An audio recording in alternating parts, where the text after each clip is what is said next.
오늘은 오직 고통당하는 하나님만이 우리를 도울 수 있다. 오직 고통당하는 하나님만이 우리를 도울 수 있다라는 제목으로 하나님 말씀 증거하도록 하겠습니다. 오늘 설교 본문 사도행전 21장 16절까지 해서 바울의 3차 순례 여정이 끝납니다. 이제 정리가 좀 필요한 시점이죠. 다음은 말 안 해도 잘 아시죠. 사도행전 1장부터 시작해 28장 31절까지 전체를 요약해주는 로드맵과 같은 구절이 있다고 얘기했죠. 몇 장 몇 절이죠? 그렇죠. 사도행전 1장 8절이에요. 이제 외웠나요? 네.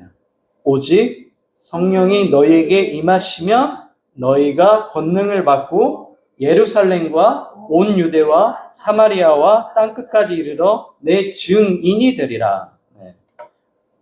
한글 개역 성경에는 헬라어 알라가 오직, 그래서 오직 성령이 너희에게 임하시면 이렇게 번역되는데 사실은 접속사 그러나가 맞아요. 네, 제가 전화에도 한번 말씀드린 적이 있어요. 사도행전은 의사 누가가 기록한 성경입니다. 로마의 고위관리 데오빌로에게 하나님 나라의 시작부터 시작해가지고 큰 사건들을 전체적으로 들려주는 스토리로 구성되어 있습니다. 사도행전의 시작은 예수님의 부활 후 이제 승천 직전의 상황을 보여주고 있어요. 예수님을 따르는 많은 무리가 예수님께 묻습니다. 사도행전 1장 6절 하반절입니다. 주께서 이스라엘 나라를 회복하심이 이때니까 예수님께서 답변하십니다. 때와 시기는 아버지께서 자기의 고난을 주셨으니 너희가 알 바 아니요. 그 다음 연결되는 거예요. 너희가 그런데 관심 갖지 마. 그러나 오직 성령이 너희에게 임하시면 이렇게 연결되는 거야. 오직보다 그러나가 더 적절해 보이죠? 그러니까 알라라는 헬라어 단어가 그러나 또 그다음에 오직 이 두 가지 다 해석이 가능한 단어예요. 그래서 사람들이 오직으로 많이 번역했는데 사실은 문맥상으로 보면 그러나가 더 적합해요. 네.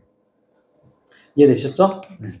사도행전 1장 8절에서 언급한 지역의 순서대로 사도행전 전체 순례 여정의 도시들이 나옵니다. 그래서 예루살렘, 유대, 사마리아와 땅끝 이런 순서로 이어지죠. 이 중 사마리아와 땅끝 복음 전도에 앞장선 사람이 있어요. 두 사람이죠. 사마리아에 가장 먼저 복음을 전했던 사람 누구죠?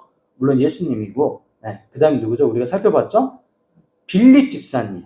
네, 빌립 집사님. 그 다음에 땅끝까지 복음 전도 1차, 2차, 3차의 여정을 순례 여정을 돌았던 바울. 네. 이 두 사람이겠죠? 이 두 사람의 첫 만남은 썩 좋지 않았습니다. 사도행전 8장에는 스데반 집사님이 순교한 이후 예루살렘 공동체에 닥친 박해 상황을 다루고 있습니다. 바울이 속해 있었던 유대교 열성 지지자들이 스데반을 죽이고 난 이후에 예수님을 따르는 사람들을 죽이기 위해 예루살렘으로 쳐들어갔어요. 그래서 막 수색하면서 예수님 제자들을 찾고 다니는 거예요. 그래서 어떻게 돼요? 예루살렘 공동체 지도부에서 우리 사도들, 예수님의 직계제자 사도들만 빼고 나머지는 다 예루살렘을 떠나라고 얘기한 거예요. 여기 있다간 다 죽게 생겼으니까. 그래서 다 흩어졌어요, 주변으로. 네. 그리고 그 도망쳤던 사람 중에 한 사람이 바로 빌립 집사님이에요. 이 빌립 집사님은 먼저 사마리아로 갔어요. 그 다음에 사마리아 지역을 전도하다가 가이사랴에 가서 정착해서 거기서 머물며 살게 됩니다. 예루살렘 공동체 지도부는 사도를 제외한 모든 사람을 예루살렘에서 피신시켰습니다. 이때 박해를 피해 사마리아로 간 사람이 바로 오늘 본문에 등장한 빌립 집사이고 그는 사마리아에서 복음을 전했고 이후 가이사랴에 정착합니다. 이때가 AD 34년이에요. BC와 AD는 어떻게 구분하냐면 예수님이 탄생하고 난 이후로부터는 AD로 이야기하고 그 전에는 BC로 이야기를 해요. 그러니까 예수님 탄생 이전, 그래서 BC 약자로 그렇게 합니다.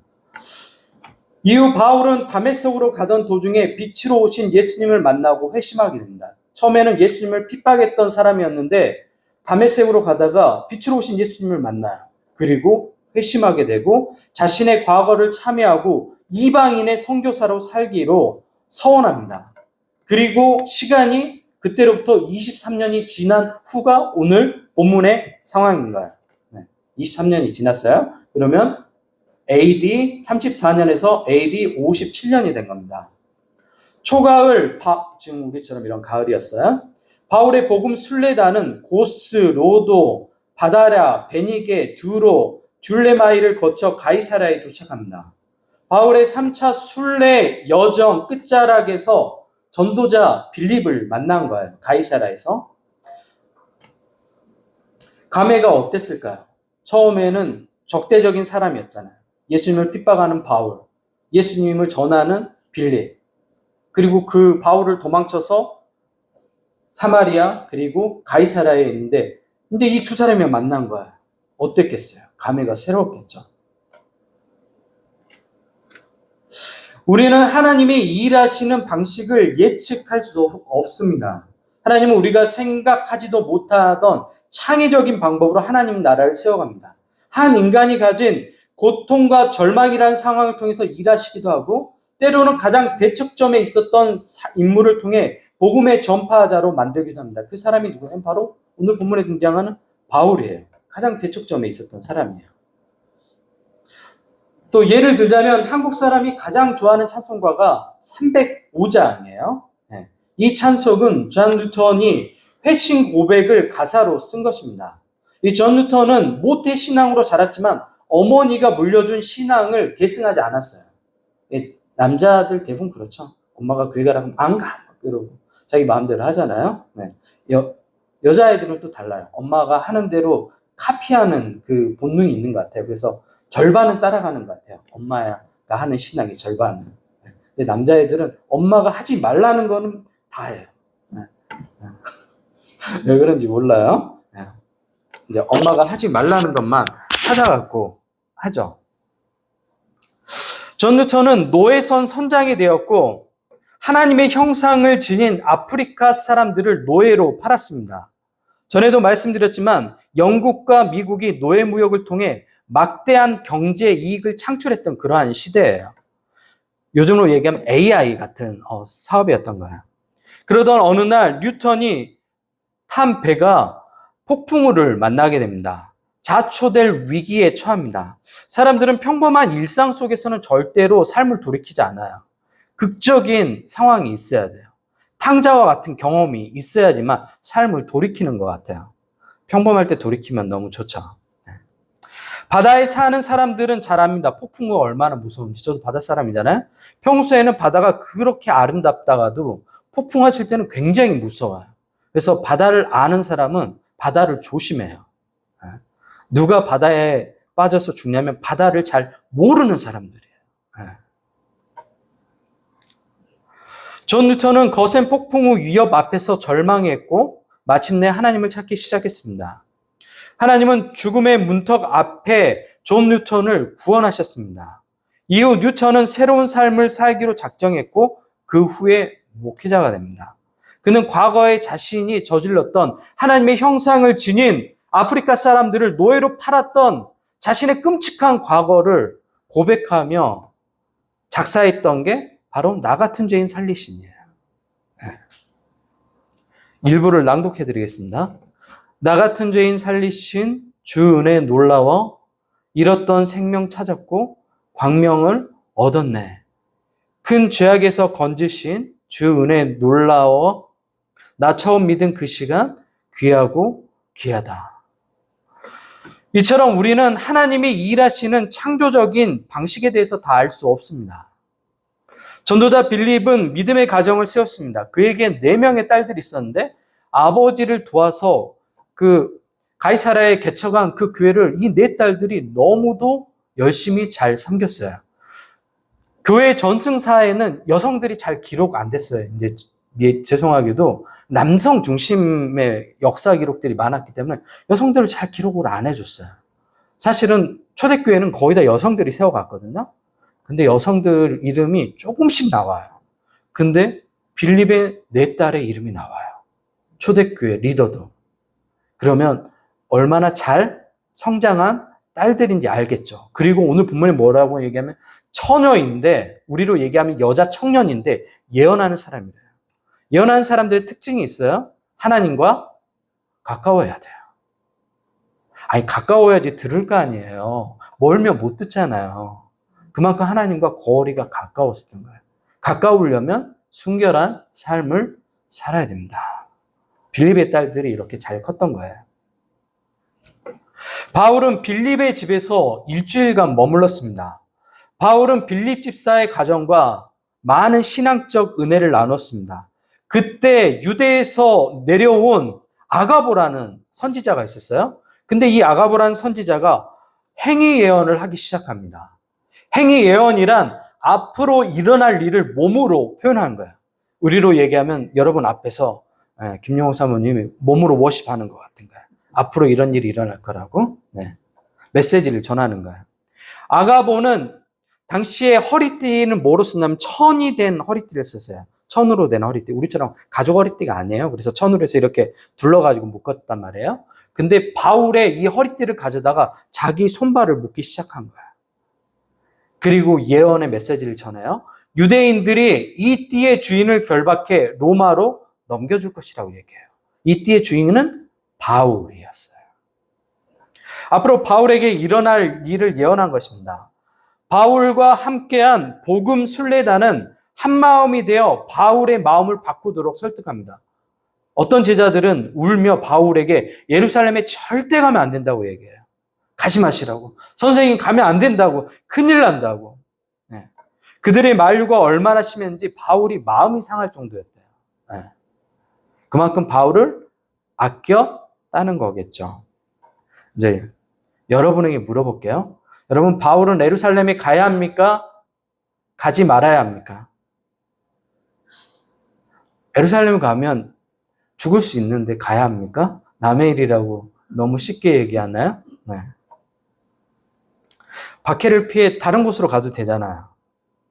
사실 하나님 나라의 예언자들이 바울에게 예루살렘에서 일어날 일을 예언한 게 이번이 처음이 아니에요.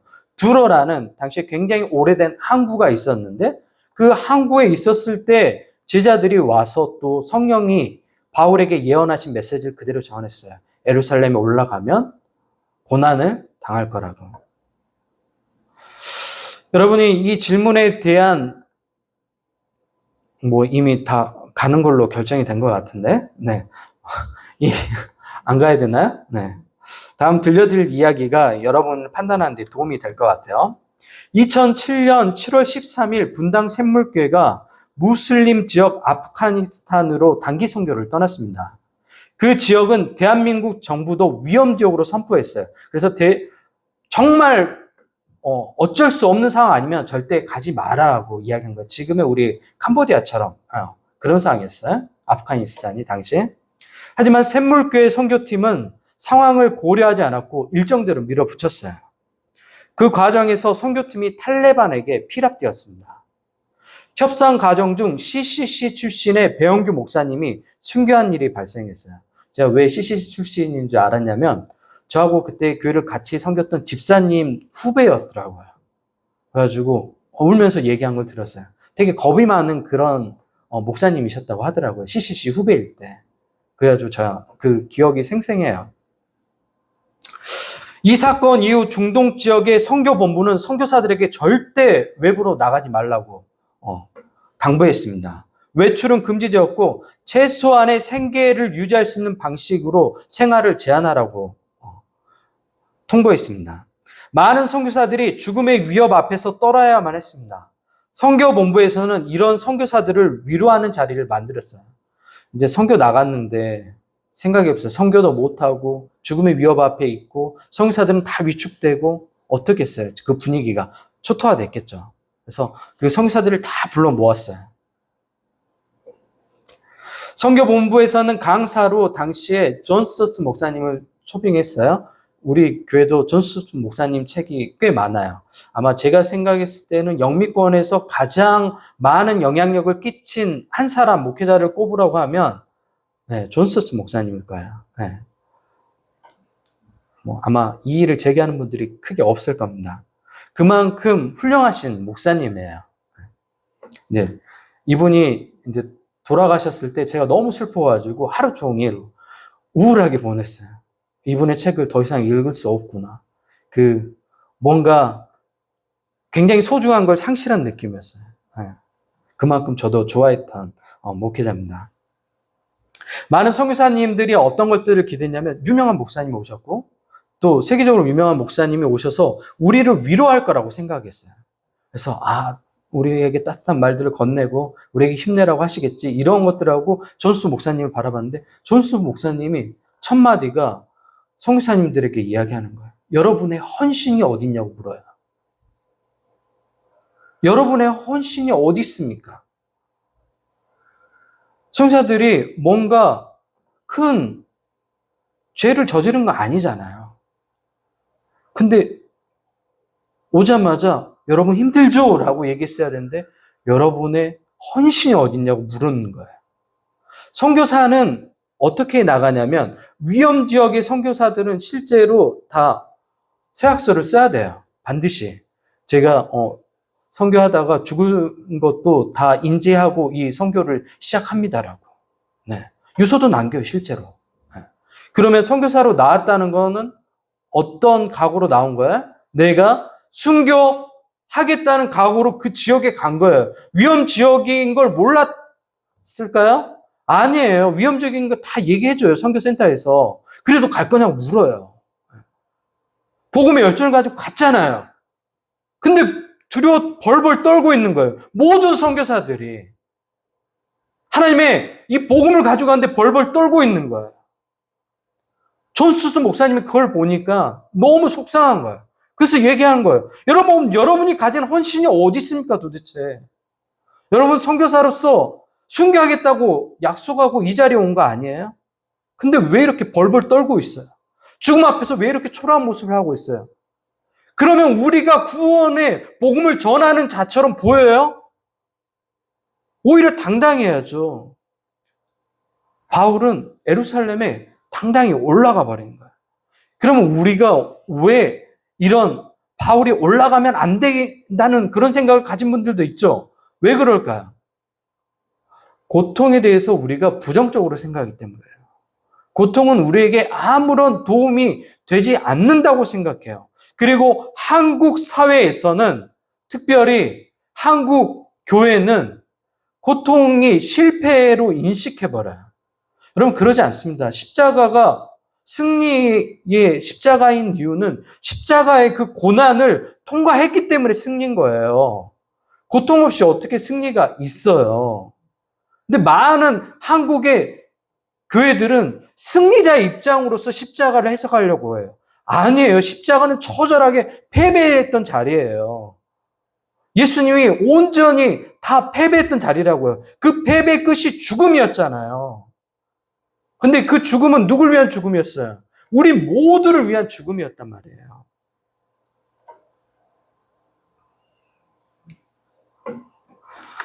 한국 사회에는 기독교가 자본주의와 결합되어 승리자 위치에 서야 된다고 이야기합니다. 그래서 실제로 기독교가 승리자 위치에 서 있는 교회들이 많습니다.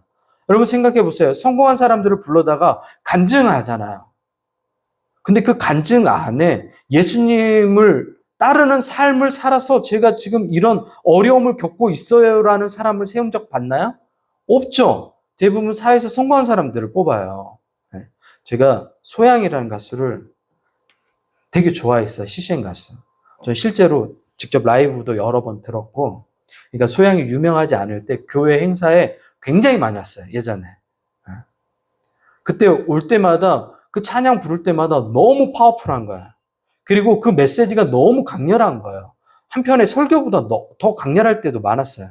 자기 확신도 너무 강했고.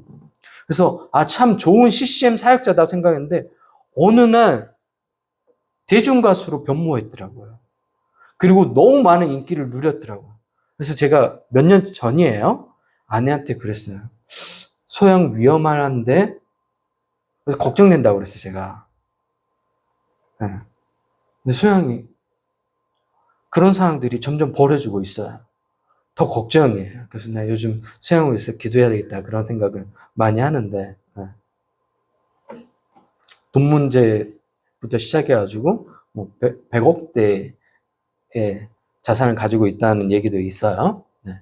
그런 많은 것들을 가졌을 때 그 사람이 하나님 앞에 있나? 생각해보면 모르겠어요, 저는. 네. 그러니까 그런 성공주의적인 모습을 교회가 계속해서 닮아가면 안 돼요. 십자가는 낮은 자리로 내려가는 거예요. 십자가는 헌신의 자리로 내려가는 거예요. 우리는 고난을 통해서 예수님의 삶을 증명하는 증인의 삶을 살아가는 사람들인 거예요. 고통당할 때 내가 왜 이렇게 고통당하고 있지? 고통만 묵상해버리면 아무것도 우리가 배우지 못합니다. 나치에 저항하다 감옥에 갇혀서 그곳에서 무고한 기독교인들이 죽는 걸 보며 보네포 목사님 다음과 같이 얘기했습니다. 오직 고통당하는 하나님만이 우리를 도울 수 있다. 왜 이렇게 얘기했을까요? 하나님을 섬기는 많은 사람들이 나치에 의해서 아우슈비츠 그 수용소에서 죽는 것들을 본 거예요. 죽을 때 묻는 거예요. 도대체 우리가 고통당할 때 하나님은 어디에 계십니까? 하나님이 우리와 함께 고통을 당하고 있다라고 얘기하는 거예요. 하나님은 우리의 고통과 연대하시고 우리의 고통을 통해서 하나님의 나라의 창의적인 일들을 또 계획하시고 만들어 가세요. 여러분이 당한 그 고통, 다 사라지는 고통이 아니라 그 고통을 통해서 하나님의 밑거름으로 사용하시고 여러분이 당하고 있는 그 아픔들을 통해서 하나님께서 반드시 하나님 나라의 자양분으로 쓰신다고요. 고통을 부정적으로 바라볼 필요가 없습니다. 바울이 예루살렘에 올라가 고난당하는 것이 하나님의 계획이라는 것을 바울은 정확하게 알고 있었어요. 많은 사람들이 바울이 당할 일들을 예언했지만 바울이 가면 되는지 안 되는지에 대한 해석을 잘못하고 있었던 거죠. 왜? 고통은 나쁜 거라고 인식하니까. 바울이 그곳 가운데 가서 고통을 당했기 때문에 많은 믿는 예수님을 따르는 제자들에게 모본이 됐던 거예요. 제자의 삶이 무엇인지 보여준 거예요, 삶으로. 우리가 바울을 존경하고 여전히 그의 삶을 살펴보는 이유가 뭐죠? 우리가 지금도 바울처럼 바울을 되고 싶다, 바울처럼 되고 싶다 얘기하잖아요. 저희 교회도 봐보세요. 다 바울 책들 많잖아요. 왜 우리가 바울을 이렇게 연구하고 바울을 따르려고 해요? 그가 고난의 길을 당당하게 걸어갔기 때문에 그래요. 그가 승리하는 길만 갔으면 우리가 바울을 찾을까요? 찾지 않아요. 제가 부끄러운 얘기인데 SNS, 페이스북에 제가 원래 잘 감정 표현 안 하는 사람이잖아요. 네. 제가 어떤 일들 솔직하게 얘기하지만 감정을 다 잘 안 드러내요. 왜냐하면 그 감정이 때로는 너무 많이 드러내면 좋지 않은 영향들을 끼칠 때가 있더라고요. 그래서 감정을 다 리얼하게 표현하지 않는데 그냥 1년에 그동안 있었던 일들을 좀 적었어요. 고마운 일들이 있어가지고. 그랬더니 저하고 이제 오랫동안 연락을 안 했던 많은 선후배 목회자들이 와서 다 위로를 해주는 거예요. 물론 이제 제가 이렇게 막 구구절절하게 적지는 않았어요. 그냥 최근에 겪은 일들. 네. 그래서 해분교회 하다가 문을 닫고 여수 내려가서 공장 생활을 해야 됐었던 상황들, 교회 개척했다가 그때가 이제 저희가 코로나 한복판에서 교회 개척했잖아요. 그러다가 또 주상교회랑 합병하고 또 합병했는데 거기서 나와야 되는 상황들, 그리고 지금 현재 상황까지 쭉 이야기를 하다가 이제 전라도 쪽에 섬이 있어요. 네. 남쪽 끝에 도초라는 섬이 있는데 그곳에 목회하는 제 학부 동기 목사님이 쌀을 한가마니 보내신 거예요. 저하고 신학교 졸업하고 연락을 한 번도 한 적이 없어요. 페이스북에서 가끔씩 잘 지낸 10몇 년이 됐죠, 이미. 근데 쌀을 보낸 거예요. 그리고 전화가 왔어요. 형 잘 있는가? 전라도 사람이니까. 네, 그래서 추수감사절 일찍 했나 봐요. 그래서 쌀을 보낸다고. 그래서 그러니까 너무 미안한 거잖아요. 여러분, 섬에서 지금 제가 경기도 그래도 도시에서 목회하는 목회자인데 쌀을 받으면 되겠어요? 그 섬에 있는 목회자한테. 근데 쌀을 보내는 거예요. 그래서 주소 알려달라고. 내가 그래서 너무 미안하니까 아니 그냥 마음만 받겠다고 했더니 아니 쌀 한 가마니에 뭐 그렇게 신경을 많이 쓰냐고 그러면서 맛있게 드시오 하고 전화를 끊는 거야. 주소 보내달라고 얘기하고. 근데 마음이 너무 뭉클한 거야. 왜냐면 제가 우리 지금은 좀 괜찮지만 그 전에 교회에 이제 주사랑에 있다가 다 놓고 나왔잖아요. 뭐 성전 기물도 아무것도 없이. 그리고 월세는 내야 되지. 뭐 한 달 한 달이 되게 힘들 때가 있어요. 근데 그때 좀 지역의 큰 교회 목사님 찾아가서 도와달라고. 제가 그런 거 잘 못하잖아요. 근데 처음으로 한번 해봤어요. 근데 제가 그 앞에서도 계속 주저주저 하고 입 밖으로 안 나오는 거예요. 도와달라는 얘기가. 그래서 얘기했는데 목사님 너무 흔쾌히 도와주겠다고 얘기하는 거예요. 도와줄 테니까 힘내라고. 네. 아직도 2년 됐는데 아직도 연락이 없어요. 그래서 10년 기다리려고. 10년.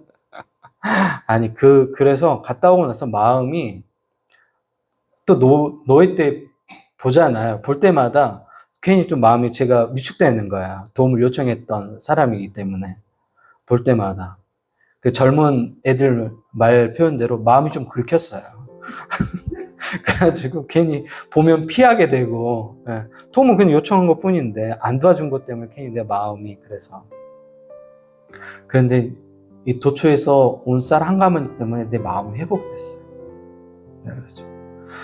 그래서 하나님한테도 좀 화도 났거든요. 왜냐하면 그 도움 올 줄 알고 계속 기다렸는데, 도움이 안 오니까, 방송용 멘트였는데 내가 너무 순진했던 거예요. 시골 사람이어가지고 아주 마음이 너무 다운되어 있었는데 그 쌀 보내준다는 것 때문에 뭐 쌀 그 가격이 뭐 얼마 하겠어요. 근데 그것 때문에 그런 게 아니라 그 마음이 너무 고마운 거야. 그냥 하나님께서 보내신 쌀이라고 생각이 되는 거야. 그래서 너무 한 주간 내 마음에 위로가 됐어요. 그래서 그 감사한 내용을 글로 남겼거든요.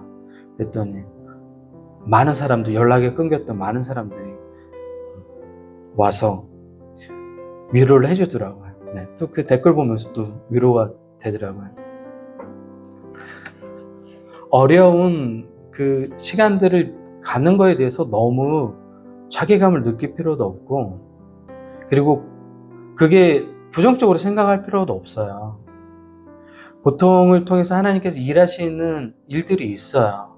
그리고 대부분의 성서에 등장하는 많은 인물들이 다 그 고난 가운데 하나님의 일들을 이루어갔어요. 이상하게도. 그 고통의 신비가 있는 거예요. 때로는 우리가 여러분 각자가 감당할 수 없는 그 일들을 경험되잖아요. 그게 경제적이든 가정적이든 정말 그 무게감 하루하루 살기가 버거울 때가 있잖아요. 근데 그 시간들을 통해서 하나님이 일하시더라고요. 때로는 그 삶을 살아가면서 누군가에게 위로가 되고 또 그 삶을 바라보는 사람이 나도 더 힘내야 되겠다고 이야기를 하고, 저 같은 별 볼 것 없는 목회자가 남긴 글 때문에 후배들이 와서 힘이 됐다고. 아니 내가 뭐 힘이 된 게 있어요. 그냥 나 이렇게 실패해서 여기까지 왔다 얘기했는데 그게 위로가 됐대요. 왜 위로가 된지 모르겠지만 그냥 위로가 되는 게 다른 게 아니라 그냥 하나님 중심으로 살아가는 모습을 보니까 위로가 됐나 봐요. 왜냐면 그런 목회자들 별로 없으니까. 여러분도 고통 가운데 하나님 중심으로 살아가면 그 삶 자체로만 또 누군가에게 위로가 될 겁니다. 한 주간 살아갈 때 고통 가운데 있는 내 삶을 너무 원망하지 마시고, 하나님께서 이 고통 가운데 또 나를 이 일들 통해서 뭔가 이루어 가실 일들이 있구나. 나를 또 뭔가 배우게 하시는구나. 또 이 고통을 통해서 누군가랑 연대하게 하고 누군가의 아픔을 알게 하고 또 하나님의 마음을 알게 하고 또 이 고통을 통해서 하나님께서 창의적인 방법으로 나의 삶을 또 새롭게 이끌어 가시겠구나 기대하는 여러분 모두가 되었으면 좋겠습니다. 같이 기도할까요?